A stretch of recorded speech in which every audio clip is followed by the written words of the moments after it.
நல்ல கொஞ்சம் ஒரு கம்ஃபர்ட் ஜோன். அதாவது வீடு கட்டாதவங்க வீடு கட்டுவீங்க, கார் வாங்குவீங்க, புதுசா ஃப்ளாட்ஸ் வாங்குவீங்க.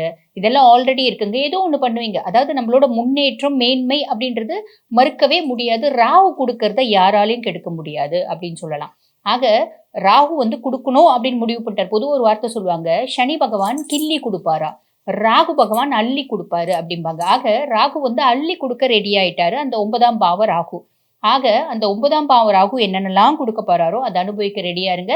அட் த சேம் டைம் வந்து பாருங்க, இவரு தப்பா நெறைய விஷயம் குடுக்க போறதில்ல. எல்லாமே பாக்கியத்த தான் குடுக்க போறாரு. நெறைய ஆப்பர்ச்சுனிட்டீஸ குடுக்க போறாரு அப்படின்னு தான் சொல்லணும். நெறைய பேருக்கு வந்து பாருங்க, வேலை மாற்றம் அப்படின்றது வரும். இடம் மாற்றம், தொழில் மாற்றம், வேலை மாற்றம் வரும். அந்த வேலை மாற்றத்தினால நம்மளுக்கு வந்து பார்த்தீங்கன்னா, நெறைய நல்லது தான் நடக்கும். கவலைப்பட வேண்டிய அவசியம் இல்ல. நெறைய நல்லது நடக்கும். நம்மளுக்கு வந்து நல்ல அதிர்ஷ்டம் கிடைக்கும். ஸோ, கவலைப்படணும் அப்படின்ற அவசியம் இல்ல. சரிங்களா? சரி. இப்போ வந்து பாருங்க, ராகு வந்து பாக்கியஸ்தானத்துல